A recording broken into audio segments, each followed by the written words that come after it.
یہ بہت critical point ہے. اہل سنت اور اہل تشیع کے درمیان یہ بون آف کنٹینشن بنا ہوا ہے، اور وہ ہے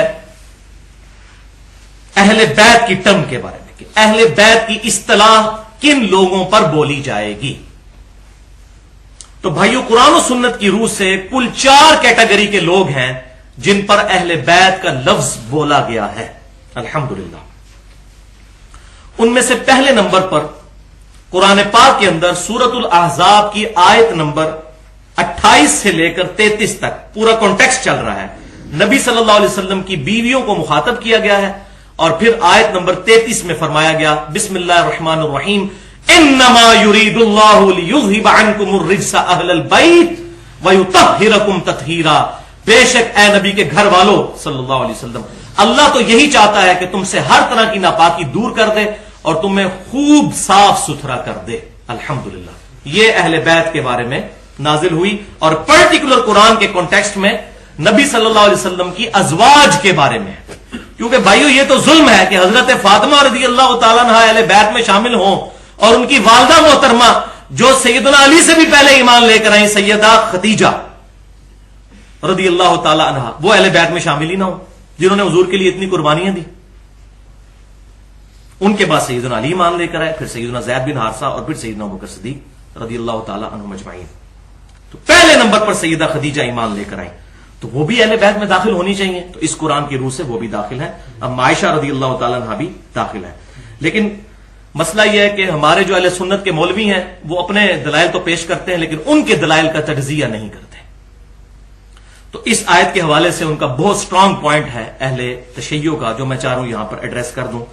ان کا کہنا یہ ہے کہ نبی صلی اللہ علیہ وسلم کی بیویوں سے جو گفتگو آیت نمبر 28 سے شروع ہوئی وہ تمام کے تمام مونس کے سیغے ہیں، لیکن یہ سیغہ مذکر کا آیا ہے انما یرید اللہ لیذھب عنکم الرجس اہل البیت. انکنہ نہیں آیا، تو یہ تو مونس کا سیغہ ہے ہی نہیں ہے، یہ تو مذکر کا سیغہ ہے. اگر حضور کی بیویوں کو خطاب ہوتا تو یہاں پہ مونس کا سیغہ ہونا چاہیے تھا. اور مولویوں کو دو جواب انہوں نے. تو بھائیوں یہ بات یاد رکھیں، یہ عربی کا اسلوب ہے. یہ بات میں اہمیت کو واضح کرنے کے لیے یہ عربی میں اسلوب اڈاپٹ کیا جاتا ہے. مثال کے طور پر نبی صلی اللہ علیہ وسلم کے بارے میں اللہ تعالیٰ نے سورۃ الاحزاب میں فرمایا انا ارسلناک شاہدا ومبشرا ونذیرا وداعیا الی اللہ باذنہ وسراجا منیرا. بے شک ہم نے بھیجا ہے آپ کو. ہم تو جمع کا سیغہ ہے، اللہ تو واحد ہے، لیکن اللہ تعالیٰ نے اپنا شاہانہ انداز اڈاپٹ کیا کہ ہم نے بھیجا ہے. تو یہ محاورتن ہے، یہ ہم واحد کے لیے ہی، اللہ تعالیٰ ایک ہی ہے اس کے لیے استعمال ہوا. جیسا کہ شستہ اردو میں ہماری جو لکھنؤ اور بریلی کی اردو ہے اس میں بھی لوگ عام لوگ بھی کہتے ہیں ہم فلاں جگہ گئے اور ہم نے یہ کہا اور ہم نے یہ کہا. ہم نے بھیجا آپ کو خوشخبری دینے والا، گواہ، خوشخبری دینے والا اور ڈر سنانے والا، اور اللہ کے اذن سے اللہ کی طرف بلانے والا، اور ایسا سورج جو چمکا دینے والا سورج، نور ہدایت آپ صلی اللہ علیہ وسلم کی مبارک ذات. لیکن پرٹیکولر یہ جو اہل بیت کے حوالے سے الحمدللہ ایک آیت اور بھی قرآن میں موجود ہے جو واضح کر دے گی کہ اہل بیت کے لیے مذکر کا سیغہ قرآن میں اس کے علاوہ بھی ایک اور جگہ پرٹیکولر استعمال ہوا ہے جس پہ اہل تشیع کو بھی کوئی اعتراض نہیں ہوگا انشاءاللہ. وہ قرآن پاک میں سورہ ہود کی آیت نمبر ہے 73 جو میں نے پچھلی دفعہ وہ ماتم والے کانٹیکسٹ میں بھی بیان کیا تھا سورہ الزاریات کے حوالے سے. فسکت وجہہا کہ سیدہ سارہ نے اپنا چہرہ جو ہے وہ پیٹا حیرانگی کی وجہ سے یا دکھ کی وجہ سے کہ اب بڑھاپے میں مجھے سیدنا اسحاق کی بشارت دی جا رہی ہے. یہی واقعہ سورہ ہود میں بھی آیا ہے. وہاں پر فرشتے جو ہیں وہ سیدہ سارہ کو جب یہ بشارت دیتے ہیں تو ان کی جو حیرانگی ہے اس کو دور کرتے ہوئے وہ کہتے ہیں رحمت اللہ وبرکاتہ علیکم اہل البیت انہ حمید مجید، کہ اللہ کی رحمت اور برکتیں نازل ہوں تم پر اے اہل بیت، اور بے شک اللہ تعالیٰ اپنی ذات میں خود ستودہ صفات ہے. تو یہاں بھی علیکم کا لفظ استعمال ہوا، مذکر کا صیغہ استعمال ہوا اہل بیت کے لیے، حالانکہ پرٹیکولر گفتگو حضرت سارہ سے ہو رہی تھی. تو یہ پروٹوکول کے لیے ہوتا ہے کہ مذکر کا صیغہ استعمال کیا جاتا ہے.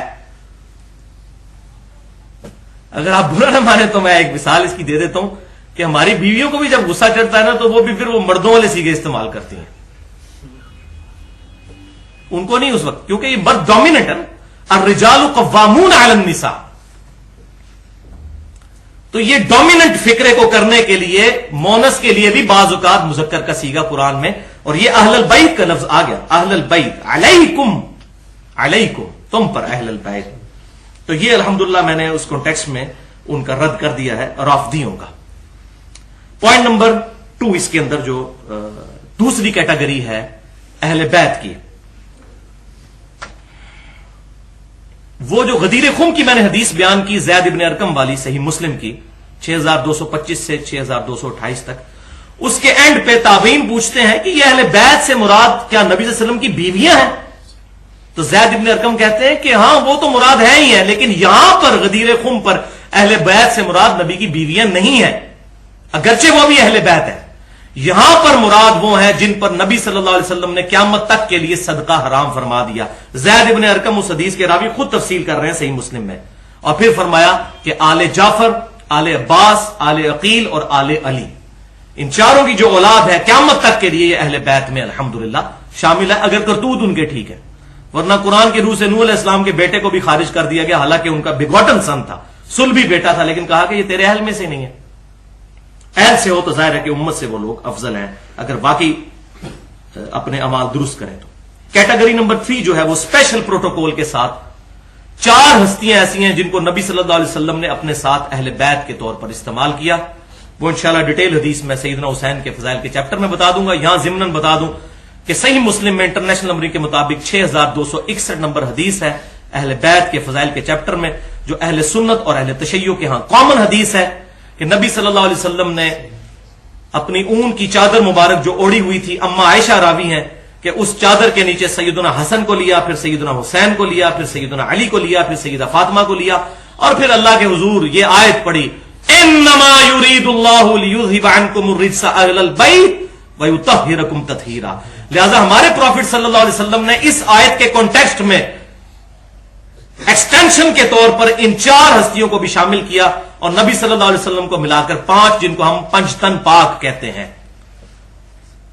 علم الکلام کی ٹرم میں، کوئی حرج نہیں. پنجتن پاک سے مراد ہے شرک سے پاک، برے نظریات سے، سب تن پاک، اور یہ پنجتن خصوصیت کے ساتھ پاک. گناہوں سے پاک اہل سنت کے ہاں صرف عقیدہ انبیاء کرام علیہ السلام کے لیے الحمدللہ. لیکن یہ ضرور ہے کہ اللہ کے نیک بندے جو ہیں وہ کافی حد تک گناہوں سے محفوظ ہو جاتے ہیں. جیسا کہ جس بندے کو واضح پتا ہو کہ میرے سامنے جو بریانی کی پلیٹ ہے اس میں زہر پڑا ہوا ہے، تو چاہے اس کی خوشبو جتنی مرضی اچھی آ رہی ہو، اس کی نظر اس کی برائی کی طرف جاتی ہے، وہ کبھی بھی بریانی کی پلیٹ نہیں کھائے گا. اسی طریقے سے جو اللہ سے خوف رکھنے والے لوگ ہیں ان کے سامنے گناہ جتنا بھی مزین ہو کر آئے، بہرحال وہ اس بریانی کی پلیٹ کی طرح اس کو ریجیکٹ کر دیتے ہیں جب وہ اللہ کے عذاب کی طرف نظر کرتے ہیں. لہذا گناہوں سے محفوظ ہو جاتا ہے ضرور بندہ ایفرٹ کر کر کے، لیکن معصوم نہیں ہو سکتا. بہرحال لغزش کسی سے بھی ہو سکتی ہے. اور چوتھی کیٹیگری جو ہے اعزازی طور پر اہل بیت میں جن لوگوں کو شامل کیا گیا، جن میں ٹاپ آف دا لسٹ واحد صحابی جن کا نام بھی قرآن میں آیا ہے، سیدنا زید ابن حارثہ رضی اللہ تعالیٰ عنہ. زید کا نام سورہ احزاب میں آیا ہے. ان کا بیٹا اسامہ ابن زید، بخاری اور مسلم میں احادیث موجود ہیں کہ نبی صلی اللہ علیہ وسلم کہ جو اہل بیت والے جو چیپٹر ہیں ان میں اسامہ بن زید کو ڈالا گیا. بڑے بڑے صحابہ اکرام علیہم رضوان حضور کو ڈائریکٹ اپروچ نہیں کر سکتے تھے، سفارش کے لیے اسامہ بن زید کو، اور نبی صلی اللہ علیہ وسلم اپنی گود میں ایک طرف اسامہ بن زید کو بٹھاتے تھے تو دوسری طرف سیدنا حسن و حسین کو بٹھاتے تھے. اتنی محبت کرتے تھے کہ ان کا نام زید بن محمد مشہور ہو گیا تھا، زید ابن حارثہ کا نام، اور ان کے بیٹے ہیں اسامہ ابن زید رضی اللہ تعالی عنہم اجمعین. تو وہ بھی اہل بیت میں شامل. اسی طریقے سے سلمان فارسی کو نبی صلی اللہ علیہ وسلم نے اہل بیت میں آنری طور پر الحمدللہ شامل کیا. اس کے علاوہ بھی کافی صحابہ کرام علیہم رضوان.